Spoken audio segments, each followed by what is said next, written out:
God Valley never disappeared, it just turned into thriller bark. Kinda. With Moria suddenly revealed as the Hero of Ringo in Chapter 1158's cover story, that old theory feels way more believable than people gave it credit for. We need to talk about how all of this ties back to the ancient weapon, Uranus. Let's get into it.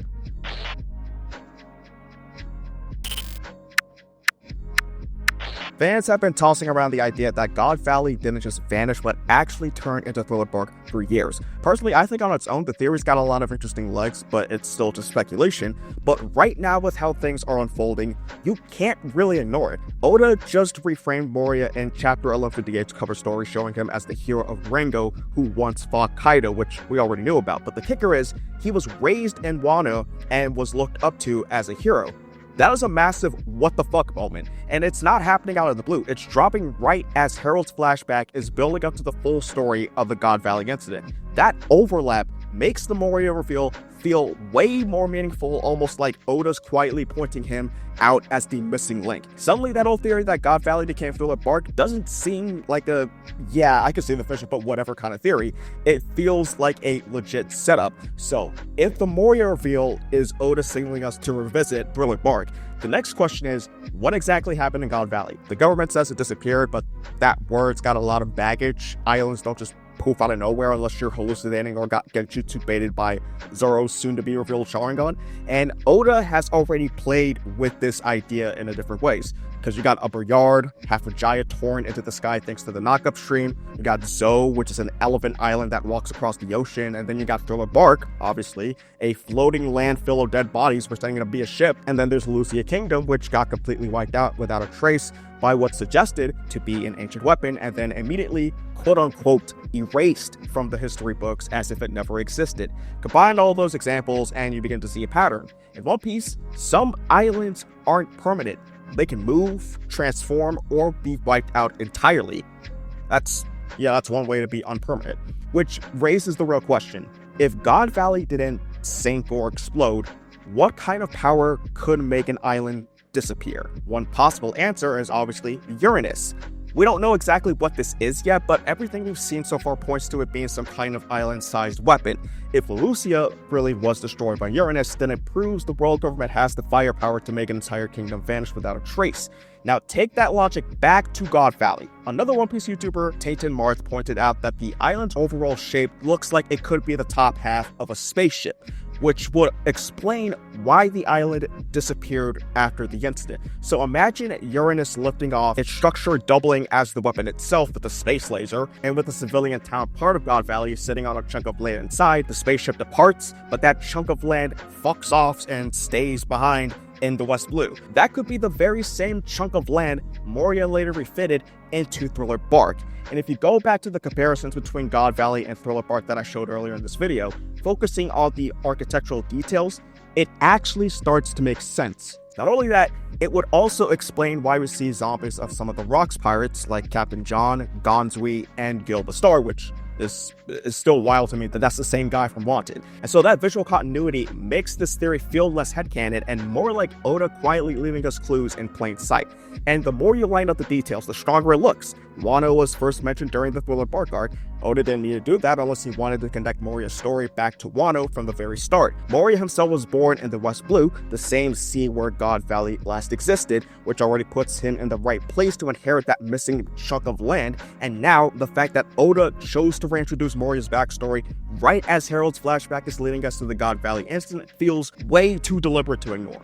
And now that West Blue connection gets even stronger because it's not just Moria and God Valley. Capone Beige is part of that same pattern too, because remember that weird moment before the time skip when Beige and his crew got sucked up by that big ass flying thing? I think at the time people thought it was just Oda's way of showing that you shouldn't tread lightly in the new world because shit gets spooky and weird over there. But if you look closely, the underside of that thing has rock formations that look like a bunch of rocket boosters. And now that we're talking about God Valley possibly being linked to a spaceship, or is a spaceship, the math is starting to math. So what if Beige actually ran into Uranus in action? Not sure why it would be floating around randomly. Maybe Emu was taking it out for a walk, but that would explain what happened to Beige, and it ties right back into the West Blue connection. Capone, Moria, and God Valley all originate from the West Blue. And remember when I mentioned earlier how Oda loves playing with moving islands, such as Upper Yard, Zo, and Thriller Bark? All of that already sets the precedent that islands in One Piece aren't fixed. They can move, transform, disappear, or like the video and subscribe to the channel altogether. The Upper Yard especially feels like foreshadowing.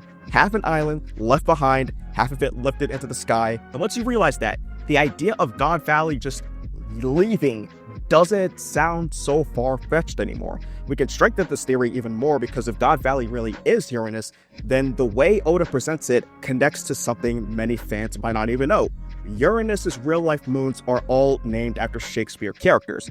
Now, why is this relevant? Because Imu, the only person we can guess has control over Uranus currently, literally speaks an archaic language, like the kind you see in Shakespeare. So in Japanese, Imu uses the rare pronoun nushia, which appears to be derived from the older forms onushi and nushi, both traditional ways of referring to you. In the Viz translation, that effect is reflected with Shakespearean pronouns like thou and thee. That is not a coincidence. Oda also foreshadowed this imagery back in Skypiea because from above, Upper Yard looks like a crescent moon. And when you remember Uranus's moons are named after Shakespeare characters and connect that to Imu's Shakespearean speech, it suddenly starts to make sense. Upper Yard flying into the sky through the knock-up stream acts as a visual rhyme for what Uranus really is. A piece of land meant to fly. Thematically, it makes sense that Imu, speaking in Shakespearean language, would be the one to use Uranus, the ancient weapon named after a planet whose moons are named after Shakespeare characters. Looking at God Valley with that perspective changes the whole incident, and it wasn't just a battlefield, it was a stage, a performance of power disguised as the native hunt competition. And look, the idea of God Valley being a staged event isn't new because we saw something similar in Skypiea where Enel's survival game on Upper Yard was less about fighting and more about entertaining him like a theatrical show. The chapter titles even reflected this using musical terms, emphasizing that it was a performance, a game really. And so looking at God Valley through this lens, the native hunt could be viewed as a performance designed for the celestial dragons, like a deadly game dressed up as entertainment. It's like if Squid Games was really transparent about how fucked up it is. And so when we connect all these, like the Shakespeare references for Uranus, the Imu old-fashioned way of talking, the crescent shape of Upper Yard, and Skypiea's musical theme, that pattern helps us understand how all these events connect, especially how Moria's story links to Wano, Elbaf, Thriller Bark, and God Valley. And speaking of Moria, we all remember him as the biggest slacker who hides behind the zombies, thanks to Kaido being the PTSD into him. But Chapter 1158 changes that, because it shows Moria was once a hero in Ringo who actually fought to protect his home. And when you line that up with God Valley, both Moria and God Valley were in a way wiped away and turned into something else. By the way, Moria also means moonlight, just like Kozuki, and we see Garling in this chapter who's eventually going to get the crescent moon cut, so a lot of moon references happening here. And that's why Moria is the perfect bridge between all these storylines. He connects to Wano because he grew up in Ringo and he was clowned on by Kaido. He connects to Elbaf because Harold's flashback is all about the God Valley incident, the same event Moria's reveal is tied to in chapter 1158. And he connects to God Valley because if the island really became Thriller Bark, then Moria's entire base was built on top of it. And of course, he connects to Thriller Bark itself, the place where we first heard about Wano and the story. So overall, Moria is a fucking big deal that Oda just somehow created. Simply put, Uranus could be a spaceship that left behind what would later become Thriller Bark. It's actually pretty poetic when you have the CEO of Shadows himself and a guy who might as well be a walking shadow, each wielding a piece of God Valley / Uranus. That's why my theory about the devil fruit Imu could have makes even more sense with the horror connections, which you can check out right now.